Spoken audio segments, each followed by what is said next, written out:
નમસ્કાર. તો મિત્રો, તારીખ 24/11/2025 સોના ચાંદીના બજાર ભાવ કેવા રહ્યા તે વિશેની માહિતી આ વિડીયોમાં જોશું.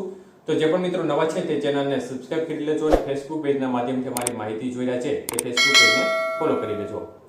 તો સૌપ્રથમ ચાંદીની બજાર જોઈએ તો આજે ખાસ કરીને 1 ગ્રામ ચાંદીનો ભાવ 163 રૂપિયા, 8 ગ્રામ ચાંદી આજે 1304 રૂપિયા, 10 ગ્રામ ચાંદી 1630 રૂપિયા, 100 ગ્રામ ચાંદી 16300 રૂપિયા અને કિલો ચાંદીનો ભાવ આજે 1,63,000 રૂપિયા સુધી રહ્યો હતો.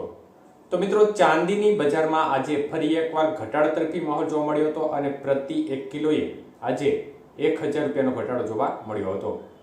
વાત કરીએ આજના 22K સોનાના ભાવ વિશે. તો મિત્રો, 22K સોનાનો 1 ગ્રામનો ભાવ જોવા જઈએ તો આજે 11,475 રૂપિયા, જ્યારે 8 ગ્રામ સોનાનો ભાવ 91,800, 10 ગ્રામ સોનું 1,14,750 અને 100 ગ્રામ સોનું આજે 11,47,500 રૂપિયા સુધીના ભાવ રહ્યા હતા. તો મિત્રો, 22K સોનાના 100 ગ્રામના ભાવમાં આજે 6,500 રૂપિયાનો ઘટાડો જોવા મળ્યો હતો. 24K સોનાના ભાવ જોઈએ તો 1 ગ્રામ સોનાનો ભાવ આજે 12,518 રૂપિયા, જ્યારે 8 ગ્રામ સોનાનો ભાવ આજે 1,144 રૂપિયા, 10 ગ્રામ સોનું 1,25,180 રૂપિયા અને 100 ગ્રામ સોનાનો ભાવ આજે 12,51,800 રૂપિયા સુધી રહ્યો હતો. તો મિત્રો, 24K સોનાના 100 ગ્રામના ભાવમાં 7,100 રૂપિયાનો ઘટાડો જોવા મળ્યો હતો. વાત કરીએ આજના 18K સોનાના ભાવ વિશે તો 1 ગ્રામ સોનાનો ભાવ 9,390 રૂપિયા, જ્યારે 8 ગ્રામ સોનાનો ભાવ 75,120, 10 ગ્રામ સોનું 93,900 અને 100 ગ્રામ સોનાનો ભાવ 9,39,000 રૂપિયા સુધી રહ્યો હતો. તો આજે 18K સોનાના 100 ગ્રામના ભાવમાં ફરી એકવાર 5,300 રૂપિયાનો ઘટાડો જોવા મળ્યો હતો. તો મિત્રો, ભારતીય બજારની સ્થિતિ જોવા જઈએ તો સોનું અને ચાંદીની બજારમાં જે ઘટાડા તરફી માહોલ જોવા મળી રહ્યો છે. સોનામાં ઘટાડો થયો છે, સાથે સાથે ચાંદીમાં પણ પ્રતિ કિલોએ 1,000 રૂપિયાનો ઘટાડો જોવા મળી રહ્યો છે.